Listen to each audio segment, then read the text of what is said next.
লোকমান হাকিম তার কলিজার টুকরা সন্তানদেরকে বলতেছেন, ইয়া বুনাইয়া ইন্নাহা ইন তাকু মিসকালা হাববাতিন মিন খারদালিন ফাতাকুন ফি সাখরাতিন আও ফিস সামাওয়াতি আও ফিল আরদি ইয়াতি বিহাল্লাহ ইন্নাল্লাহা লতীফুন খবীর। লোকমান হাকিম দিকে বলে, আমার সন্তানেরা, আমার কলিজার টুকরা সন্তান, তুমি যদি সরিষার দানার পরিমাণে কোনো কিছু করো, সেটা যদি শিলা গর্ভে হয়, মাটির নিচে হয়, কিংবা আকাশে হয়, যেখানে যা কিছু করো না কেন, আমার আল্লাহ সূক্ষ্মদর্শী, আমার আল্লাহ সব বিষয়ের খবর রাখেন। গোপন প্রকাশের সব খবর কার কাছে? ছেলেকে দেখে বলে, বাবারা, তুমি যদি সরিষার দানার পরিমাণে ভালো কিছু কারণে আমল করো, ওইটা আল্লাহ তাআলা তোমার আমল নামে লিপিবদ্ধ করবে। আবার সরিষার দানার পরিমাণে খারাপ কিছু যদি করো, সেটা জঙ্গলে হোক, শিলাগর্ভে হোক, মাটিতে হোক, আকাশে হোক, যেখানে যা করো না কেন, আমার আল্লাহ সূক্ষ্মদর্শী, তিনি সব বিষয়ে খবর রাখেন। বিদায় ছেলেরে ভালো করে চলবা দুনিয়ার জমিনে, গোপন প্রকাশেও গুনাহ করা যাবে না। সরিষার দানার পরিমাণে আমল করলে আল্লাহ ওইটা আমল নামায় তুলে রাখবে।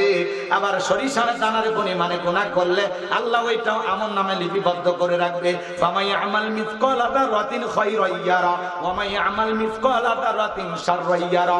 বান্দারে, যারা পরিমাণ অনুপরিমাণে যদি নেক আমল করো, ওইটাও তোমার আমল নামে লিপিবদ্ধ করা হবে। আবার যারা পরিমাণ অনুপরিমাণে যদি বদ আমল করো, ওইটাও তোমার আমল নামে লিপিবদ্ধ করা হবে। তাহলে যুবক রে, গোপনে প্রকাশে যা করতেছি দেখতেছেন কে? কেউ যেটা দেখে না দেখে কে? কেউ যেটা শোনে না শোনে কে? কেউ যেটা দেয় না দেয় কে? ভালো করে বুঝবেন। এই যুবক শোনো, তুমি কি মনে করেছো জঙ্গল প্রেম করার জন্য মঙ্গল? জঙ্গলে কেউ না দেখলে একজন দেখেন, তিনি কে? জোরে বলেন কে? গোপনে পার্কে যা ঘোরাঘুরি করতেছো, মা বাবার চোখকে ফাঁকি দিতে পারো, আল্লাহর কুদরতি চোখকে ফাঁকি দিতে পারবা না। কথা বলেন ঠিক কিনা? আপনার ছেলে না বলে কারো গাছ থেকে আম চুরি করে নিয়ে আসছে, আপনি তখন বলেন কে করছে এগুলো? বলে আপনার ছেলে। বাপের বেটা সাদ্দাম করছে একখান কাম। কি করছে?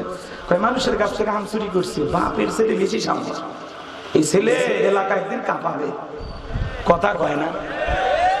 আর বাবা যদি ভালো হইতো, ডেকে বলতে, আমি আম চোরে বাবাতে চাই, বাজার থেকে কয় মোল্লা আম কিনে খাওয়াবে। খবরদার, মানুষের গাছ থেকে আম চুরি করবি না। আমার ভালো ছেলে, বাবা বুঝাবে।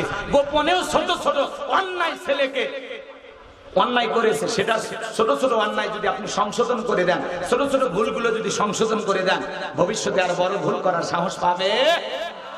বোঝেন বোঝেন, আয়াতের কথাটা আগে বোঝেন। শোনে, আপনার ছেলে না বলে একটা বন্ধুর কলম নিয়ে আসছে, খাতা নিয়ে আসছে, আপনি বলেন বাবা এগুলো করতে নেই, কারো কলম নিয়ে আসবি না, কারো খাতা নিয়ে আসবি না। আর আপনি যদি উল্টো বলেন, যা 10 টাকার একটা কলম বাঁচাইয়া দিবেন, তাহলে তো ছেলে কলম চুরি করবে। একদিন পারলে স্যারের মোবাইল চুরি করে নিয়ে আসবে। কথা কয় না কেন? বলতে পারবেন তো ইনশাআল্লাহ? অনেক ছেলে পুকুরের মাছ চুরি করে, বাবা খুশি হয় না। কার পুকুরের মাছ? কয় অমুকের পুকুরের মাছ। কয় 1 মণ মাছ নিয়ে আসছে, অথবা আধা মণ মাছ চুরি করে নিয়ে আসছে। বাবা কয় যা 2 মাসের বাজার বাঁচাইয়া দিবে। এরকম বাবা হওয়া যাবে? সন্তান যদি ছোট ছোট ভুল করে, ছোট ছোট অপরাধ করে, ছোটবেলা থেকে সংশোধন করে দিতে হবে। বাবা এগুলো করতে নাই, মাছ চুরি করতে নাই, আম চুরি করতে নাই, খাতা চুরি করতে নাই, মানুষের সাথে খারাপ ব্যবহার করতে নাই। সন্তানকে ছোটবেলা থেকেই বুঝাইতে হবে এটা পাপ, এটা গুনাহ, এটা অন্যায়, এটা অপরাধ। কথা